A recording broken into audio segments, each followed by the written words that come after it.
Escriptora, mestra, periodista, l'alcoiana Isabel Clara Simó era una dona polifacètica, però des del grup de danses Sant Jordi d'Alcoi ara li volen retre un homenatge fent-la partícip del folklore valencià.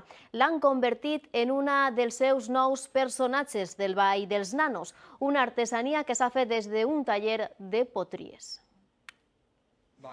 És el moment de les presentacions oficials. Estos balladors d'Alcoi coneixen una de les noves figures que protagonitzarà el Ball de Nanos de l'any que ve.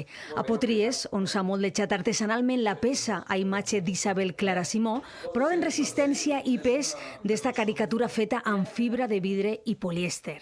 Els cabuts de l'artesania folklore popular solen ser grotescos, caricaturitzats, els personatges en imperfeccions, com es feien antigament les falles. Per a este mestre de potries, que va aprendre la tècnica d'un geganter del País Basc, no ha sigut fàcil captar l'essència de l'escriptora. Hi ha molta imatge d'ella, però de cara. Falten els perfils, des dels que imaginar o buscar fotos. Fins ara, este grup de ball alcoià havia tret al carrer estos caps de nanos que van trobar fa un segle abandonats en un celler i que hagueren de restaurar. El grup es va formar en el 89-90 i un any després van trobar els caps dels nanos i dos caps de gegants amagats en un celler. Un poc també per restaurar un poquet, i al final volíem també una restauració que sigui fiel a lo que realment són actualment també, no? Caldrà consensuar ara la resta de personatges que acompanyaran Isabel Clara Simó. El requisit que tinguen molt a veure amb Alcoi i això amb l'escriptora es complia al 100%. Era un personatge que tot el món podria identificar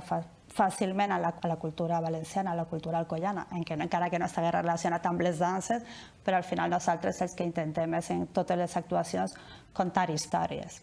Ella era una gran contadora d'històries. Uns nanos de gran essència alcoiana que ballaran, si tot va bé, en el Corpus de l'any que ve.